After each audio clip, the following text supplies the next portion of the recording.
Amanhã, dia 28 de abril, é o Dia Mundial da Educação.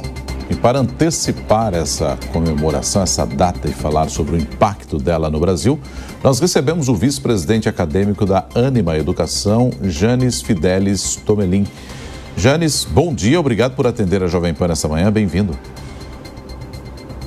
Muito obrigado, bom dia. É um prazer estar aqui para conversar um pouco sobre essa data tão importante. É um momento que a gente observa um estado de greve dos professores estaduais de São Paulo, uma movimentação também por melhores condições dos professores da rede municipal e, eventualmente, o Brasil apresentando índices não tão satisfatórios assim a partir de algum tipo de avaliação que é feita em comparação com alguns outros países.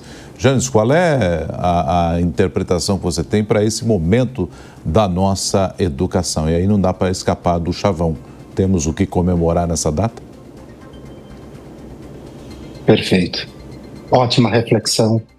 Quando a gente olha para o conceito de educação, é fazer sair para fora, é o elevador social. A educação é a forma como nós podemos dar acesso a todos os brasileiros.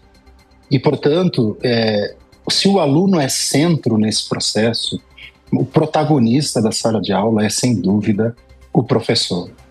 Então, eu vejo que nós temos que comemorar por termos bons professores, mas precisamos celebrar um pacto social de verdadeira valorização do professor e não só com paliativos, mas com uma boa formação, com boa estrutura, com boas condições de atualização desse nosso professor para ele, de fato, cumprir seu papel em sala de aula de transformação social. Janes, e faltam políticas públicas, algo mais direcionado para a educação do nosso país, para os nossos jovens, no seu ponto de vista? Sim, eu entendo que essa valorização do professor passa por uma visão sistêmica e que, portanto, envolve uma política pública mais clara de valorização da educação no Brasil.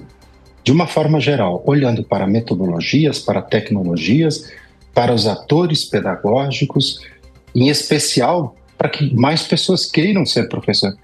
E veja só, durante um tempo nós vivemos a valorização em que o professor se orgulhava de dizer ser professor. E hoje, né? Ser professor é um desafio no Brasil e carece de uma atenção pública, sim. Janes, claro que o professor é bola propulsora disso, é o papel fundamental quando a gente fala de educação. Acho que todo mundo lembra aqui dos seus primeiros professores. E quando a gente olha índices, rankings de educação, geralmente o Brasil está em condições ruins, abaixo. Além do professor, há condições que são dadas aí para que os alunos possam, de algum modo, melhorar esse ranking do Brasil, fazer com que eles tenham um desempenho mais próximo dos países que ocupam as primeiras posições nos rankings de educação aqui no Brasil? Para além do professor, o que mais nós precisamos? Para além do professor e para auxiliar o professor, eu traria as novas tecnologias. As novas tecnologias ainda estão em discussão, em questionamento e entendimento da sua funcionalidade. Mas negá-la não vai ser o caminho. Elas vieram para ficar. A inteligência artificial está revolucionando a realidade e pode estar a favor do professor e da sala de aula. Como utilizá-la? Veja, a sala de aula clássica, aquela convencional, instrucionista, em que só se transferia conteúdo, ela já não engaja mais o estudante. E a gente vai ver evasão, fracasso escolar e vamos ter indicadores péssimos. O mundo mudou, tem novas tecnologias, a inteligência artificial pode apoiar o professor a ser um super professor, mas precisamos de metodologia. Antes da tecnologia, certamente a metodologia vai nos dizer como utilizá-la. Negá-la não é o caminho. E um outro fator desse posicionamento dos rankings, se a educação já não pode ser mais instrucionista, ela tem que ser o quê? Tem que ser ativa. Ativa em que perspectiva?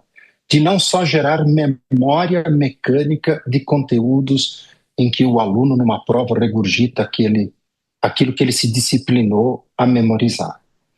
Mas trata-se de desenvolver desde a infância as competências socioemocionais, as competências ao longo da vida profissional, no ensino superior em especial, para que esse estudante tenha esse apoio da educação para o autodesenvolvimento ao longo de toda a vida.